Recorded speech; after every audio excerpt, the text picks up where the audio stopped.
On April 19th, one of my son's friends took a gun and shot himself in the head.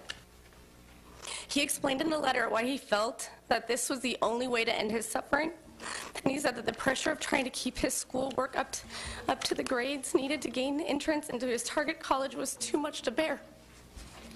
Teen suicide is disturbingly common, listed as the second or third cause of death, and school pressure is a huge part of that stress. He had the additional burden of being part of the useless mumps exclusion and was kept from school for 19 class days. The schools failed him. The board heard sincere, honest, direct testimony to the distress the exclusion was causing to exempt students and their families. The board was also informed that due to the nature of this outbreak, there was no public health benefit to be achieved by excluding exempt students. Our children are under tremendous pressure in their schoolwork because the exclusion spanned finals week. On return, they were expected to pass tests for which they were not fully prepared, on top of catching up assignments. And added to that, they are saddled with the threat that at any time another mumps case could emerge and put them back out of school for several more weeks. And shame on you for hijacking this outbreak to push your vaccine zealotry. Nobody in this brain trust had the common sense to ask the question, could kicking kids out of school and off their sports teams, out of their bands, taking them away from their friends, possibly have a negative effect on their mental and psychological health? And if these experts aren't bright enough to figure out that their own, they could Google it, and every single citation is how damaging exclusion is and how it should be avoided at all costs. Since exclusions make kids sad, maybe exclusions are a greater danger to students than mumps. I had the mumps. I just can't get over this. It's stupid. The boy wrote, I am doing this because my grades are dropping. The boy was excluded for a month. Is exclusion still more important than these students' education and well-being?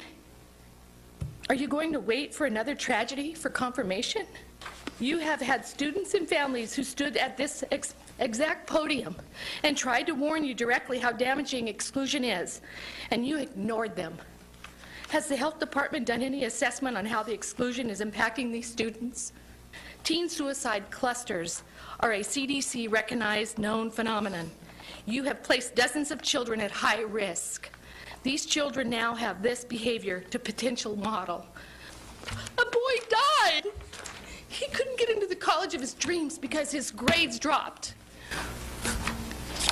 Really? Freaking mumps.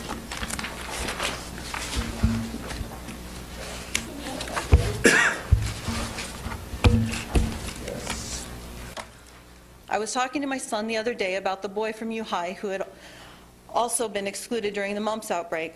The boy had become so overwhelmed with trying to get caught up and the changes that were caused to his grades that he reached despair and took his life. My son, the strong drumline and football player, broke down and with tears streaming down said, "What if that was me?" I hugged him and told him many things, and that he is more important than grades, and just to do his best, and that sometimes being morally right is hard. How can we live in a free country if we cannot even choose what goes into our bodies? What is our freedom to choose if our freedom costs you your education? And what about bullying?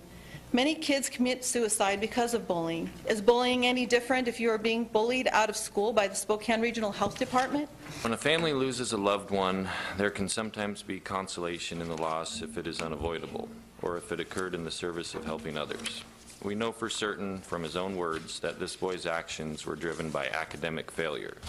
We are not certain how big an impact the exclusion had on him, but we can state with certainty it did not help or benefit him in any way.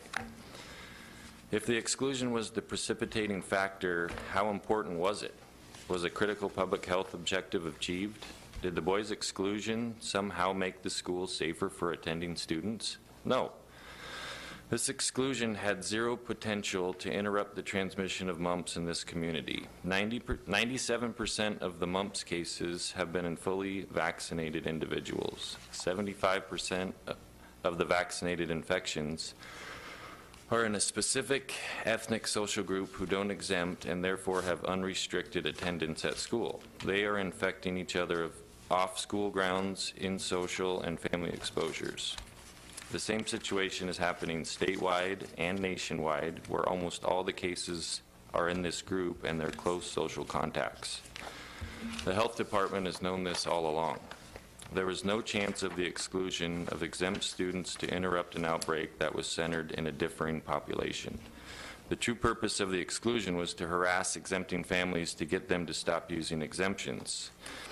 It appears they pushed this boy too far. How many other kids have been improperly excluded for no good reason or are approaching their personal limit? The excluded kids who are back in school are now not only dealing with the hassle of trying to put their school careers back together, but facing the grief caused by the loss of their friends, dying in a tragic manner. My daughter has been excluded and is now back in school. We are trying to recover from that situation. The health officer in charge of these decisions is inaccessible and non-responsive to the public he affects. I'd like to know why, when the few mumps exempt excluded kids are such a minuscule population to those who are vaccinated, and those who are vaccinated are now getting the disease according to your own records and perpetuating this mumps epidemic or, quote, outbreak. I would like to know how that is not discriminatory to the excluded students.